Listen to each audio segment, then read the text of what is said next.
Om Swastiastu. Perkenalkan, nama saya Ida Bagus Pratama Semaya Manaoba dengan NIM 210030486. Nah, pada kesempatan kali ini saya akan mempresentasikan materi agama dengan tema Trikaya Parisudha dengan judul saya yaitu Trikaya Parisudha sebagai pedoman susila dalam pengendalian diri. Sebelum masuk ke Trikaya Parisudha, di sini saya ingin menjelaskan tentang subha dan asubha karma.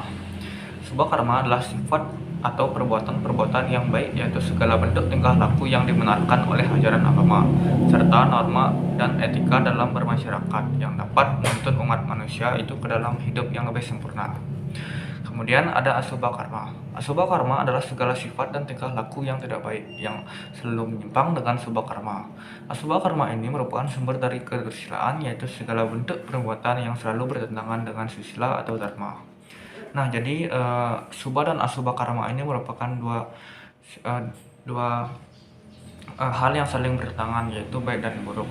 Nah, baik dan buruknya perbuatan seorang itu tercermin dari pikirannya. Jika pikirannya positif, maka sudah pasti perbuatannya juga baik. Dalam agama Hindu diajarkan banyak hal mengenai perbuatan baik ini. Salah satunya yaitu Trikaya Parisudha. Nah, pada prinsipnya tindakan manusia itu dibagi menjadi tiga yang secara tindakan disebut dengan Trikaya Parisudha. Secara etimologis, Trikaya Parisudha berasal dari kata tri berarti tiga, kaya berarti perbuatan, tingkah laku, dan parisudha berarti mulia atau disucikan. Berdasarkan asal kata dalam bahasa Sanskerta tersebut, maka Trikaya Parisudha sebenarnya dapat digambarkan sebagai tiga perbuatan yang disucikan, di mana perilaku tersebut haruslah dimiliki oleh setiap manusia, khususnya dimiliki oleh penganut Hindu. Kemudian ada juga tujuan dari Trikaya Parisudha. Tujuan dari ajaran Trikaya Parisudha adalah untuk membina hubungan yang harmonis antara seseorang atau jiwa dengan makhluk hidup di sekitarnya, selaras dengan manusia yang membentuk masyarakat itu sendiri, antara bangsa yang satu dengan bangsa yang lain, dan antara manusia dengan alam sekitarnya. Kemudian kita masuk ke bagian-bagian Trikaya Parisudha. Agar umat Hindu bisa memiliki atau sifat yang baik, maka berikut adalah macam-macam ajaran Trikaya Parisudha yang perlu diamalkan. Yang pertama itu ada Manacika Parisudha. Manacika Parisudha merupakan pola pikir atau cara berpikir yang baik, benar, dan juga suci. Nah, setiap perbuatan yang dilakukan oleh seorang tentu tercermin dari pikirannya. Maka dari itu, untuk menghasilkan sesuatu perbuatan yang baik, maka pola pikir yang baik pun harus dimiliki oleh seorang tersebut. Jadi sebagai manusia kita harus memiliki pikiran yang baik dan suci. Kemudian contoh perilaku Manacika Parisudha, seperti tidak menginginkan sesuatu yang tidak kekal. Contohnya, maksudnya di sini itu tidak kekal, yaitu tidak menginginkan sesuatu yang belum tentu kita dapat kita miliki. Contohnya, menginginkan sesuatu yang dimiliki oleh teman, karena hal tersebut dapat menimbulkan rasa iri. Kemudian tidak berpikir buruk terhadap makhluk lain, seperti tidak menyimpan dendam atau amarah terhadap orang lain. Kemudian bagian yang kedua yaitu Wacika Parisudha. Wacika Parisudha merupakan bagian Trikaya Parisudha yang artinya berkata-kata baik. Di sini berkata-kata baik sebagai manusia itu diperlukan untuk agar bisa menjaga perasaan orang lain.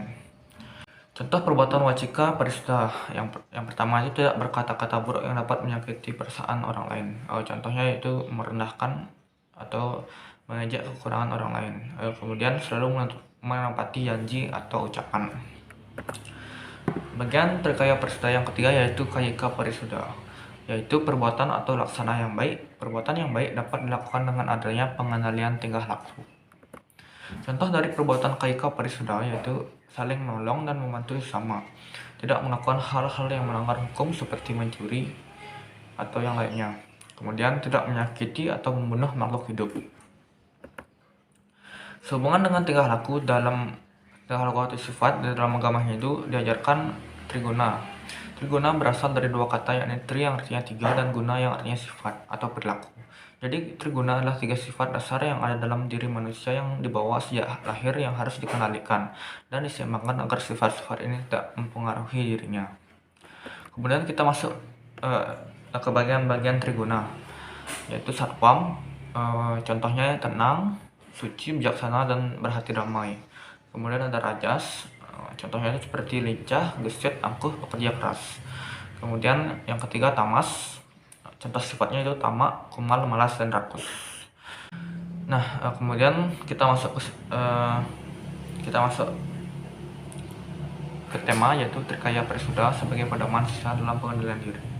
Dalam perkataan kesusahan mengandung pengertian norma merupakan sesuatu yang baik dan menunjukkan sifat dan menegaskan bahwa perilaku hendaknya sesuai dengan norma atau perintah agama.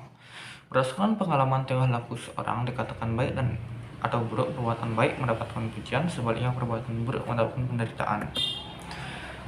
Dalam kitab Sara Muscaya disebutkan ada 10 banyaknya perbuatan yang timbul dari gerak badan, perkataan, pikiran. Inilah yang patut diperhatikan.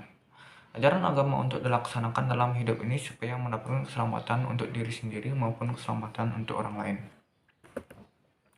Kemudian yang terakhir yaitu makna yang diperoleh dari pelaksanaan trikaya parisuda dalam kehidupan sehari-hari. Yang pertama yaitu setiap orang akan selalu berpikir terlebih dahulu sebelum berkata-kata ataupun berbuat. Yang kedua, setiap orang akan menjadi sopan santun dalam kehidupannya. Yang ketiga, kehidupan manusia di dunia ini akan tertib sehingga keadaan menjadi aman, tentram, dan damai. Yang keempat, setiap orang tidak merasa was-was, takut, ataupun curiga karena masing-masing dapat mengendalikan dirinya. Baik, sekian presentasi saya tentang trikaya parisuda ini. Jika ada kesalahan mohon dimaafkan. Om Santi Santi Santi Om.